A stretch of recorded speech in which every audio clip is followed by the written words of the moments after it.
Assalamualaikum warahmatullahi wabarakatuh. Perkenalkan, nama saya Sani Aristi dari kelas 1 BKIF. Di sini saya akan mempresentasikan tugas ujian akhir semester mata kuliah Metodologi Studi Islam yang diampu oleh Bapak Mujibur Rahman, MSI. Yang pertama yaitu deskripsikan definisi studi Islam kawasan dan sejarah kemunculannya. Definisi studi Islam kawasan dan sejarah kemunculannya. Dalam pengertian umum, studi Islam kawasan adalah hal yang mempelajari tentang kawasan dunia Islam dalam lingkup luas ataupun sempit.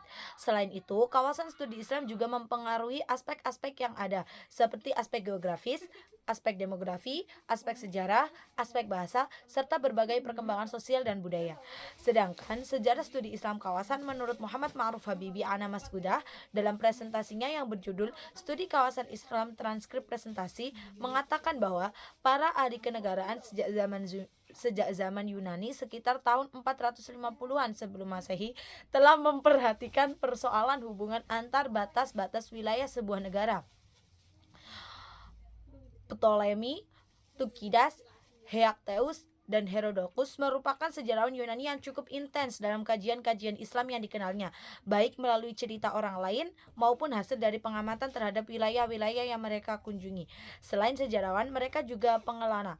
Lalu, 1300 tahun kemudian, kaum muslimin memiliki kemampuan yang luar biasa dalam mengembangkan studi kawasan ini dengan berbagai corak ragam yang dinamis, serta karya-karya mereka telah melampaui sejarawan Yunani, di mana pembahasannya bukan lagi tentang realitas sejarah, melainkan cara menanganinya. Yang kedua yaitu pembahasan tentang bagaimana relasi dan dinamika Islam di era globalisasi.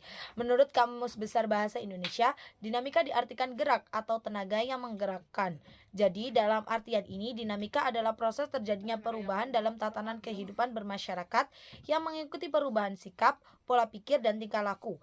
Pengaruh globalisasi ini tidak dapat dihindari oleh seseorang, kecuali dia akan sengaja mengukung diri dengan menjauhi interaksi dan komunikasi dengan orang lain.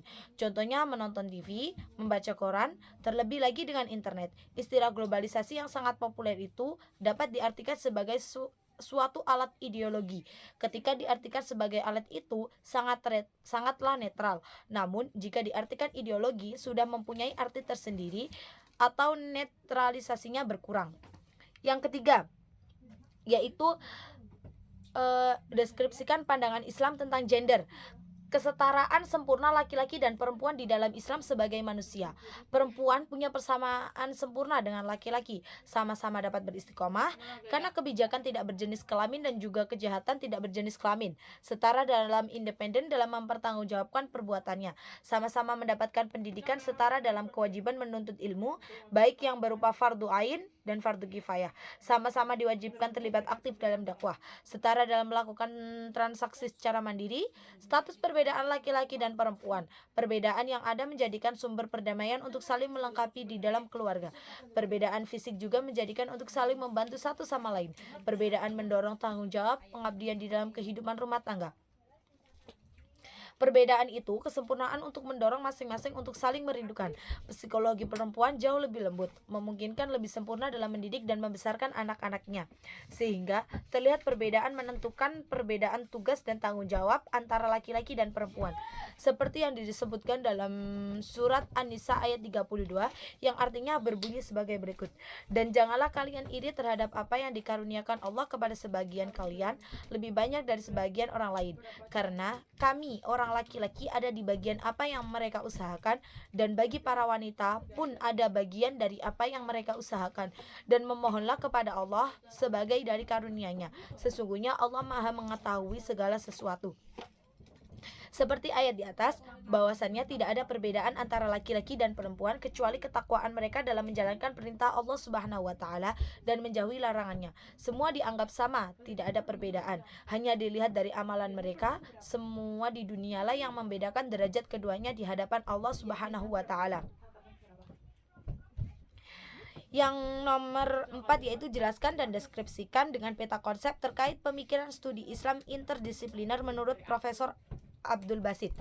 Di sini sudah saya gambarkan peta konsep yaitu Islam terbagi yang pertama yaitu fikih, kemudian normatif atau Al-Quran hadis, kemudian ilmu kalam, understanding Islam, problem problem relevan atau aktual, kemudian humaniora, sosial, ekstrak, dan interdisipliner.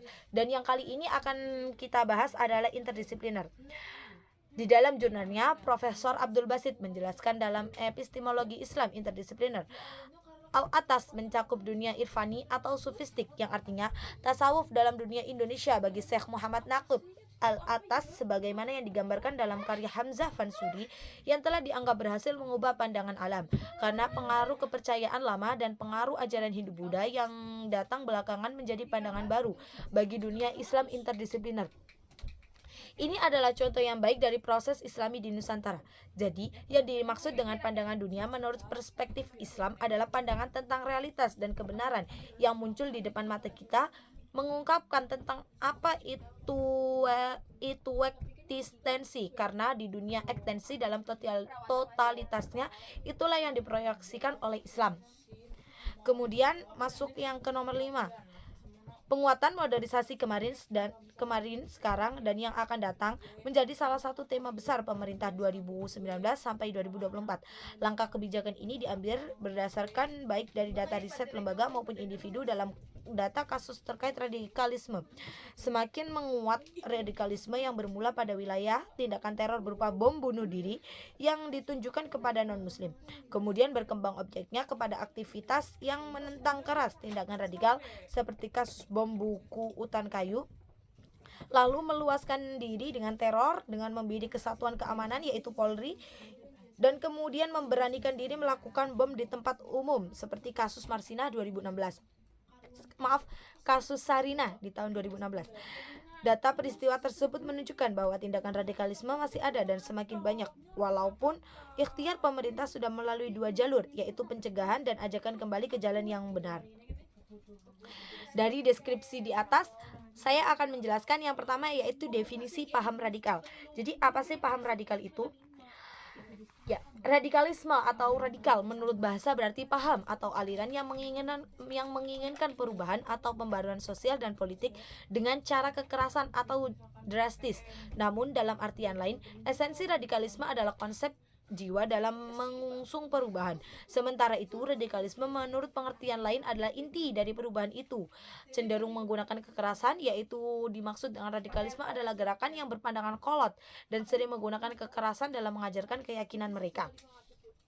Sementara Islam merupakan agama kedamaian yang mengajarkan sikap damai dalam mencari perdamaian. Islam tidak pernah membenarkan praktek penggunaan kekerasan dalam penyebaran agama, paham keagamaan, serta paham politik. Dan yang kedua, tanda-tanda orang yang terpapar radikal. Yang pertama, orang tersebut mulai memiliki sikap tidak ingin menghargai pendapat orang lain atau biasa disebut intoleran. Yang kedua yaitu merasa benar sendiri dan tidak mau mendengar pendapat orang lain atau biasa disebut fanatik. Yang ketiga, mulai memilih menjalani kehidupan sendiri dan menutup dirinya atau eksklusif. Yang keempat, mendukung perubahan dengan menggunakan kekerasan demi tercapainya tujuannya. Yang ketiga yaitu implikasi radikal terhadap kehidupan beragama dan berbangsa. Jadi ini dampaknya. Dampak pada segi beragama yaitu dari segi keagamaan mereka akan lebih memilih untuk bersikap literalis dan sangat menekankan simbol-simbol keagamaan daripada substansinya. Dengan catatan lain, mereka memiliki corak yang berbeda dengan kelompok modernis yang pada umumnya mendahulukan simbol-simbol keagamaan yang bercorak distinktif. Yang kedua yaitu pada kehidupan berbangsa. Mereka akan memiliki perasaan merasa teringkari, tersisihkan, atau tertinggal dari orang lain atau kalangan tertentu dalam masyarakat, serta tidak memiliki tatanan sosial yang sedang berkembang, juga navigatisme atau sering menaruh kecurigaan pada orang lain. Kemudian konsep pendekatan persuasif dalam menghalau atau mencegah gelombang radikalisme. Yang pertama yaitu dengan meningkatkan komunikasi budaya lokal beragama. Strategi yang mungkin dapat dijalankan adalah dengan cara berkomunikasi untuk mengenalkan dan memperkokoh identitas keagamaan serta menerbitkan peraturan daerah yang melindungi budaya lokal serta memanfaatkan teknologi informasi untuk mengenalkan budaya dengan berusaha melakukan pencegahan dengan cara pengenalan dampak radikalisme sejak dini. Kemudian di pembahasan yang terakhir yaitu konsep pendekatan reprensif dalam menghalau gelombang radikalisme. Maksud dari pendekatan represif ini yaitu tindakan, konsep yang berupa tindakan. Yang pertama ada upaya penanaman nilai kemanusiaan dengan nilai non-kekerasan. Yang kedua, menguatkan doktrin atau pemahaman dalam masyarakat tentang terorisme dan dampak yang akan ditimbulkan. Yang ketiga, meningkatkan toleransi antar pemeluk beragama, mengarahkan pada aktivitas yang berkualitas sebagai antisipasi dari pengaruh radikal terorisme. Dan yang terakhir, memberikan paham-paham agama yang damai dan toleran. Cukup sekian presentasi tugas ujian akhir semester saya tentang mata kuliah metodologi studi Islam. Semoga yang saya sampaikan dapat dimengerti.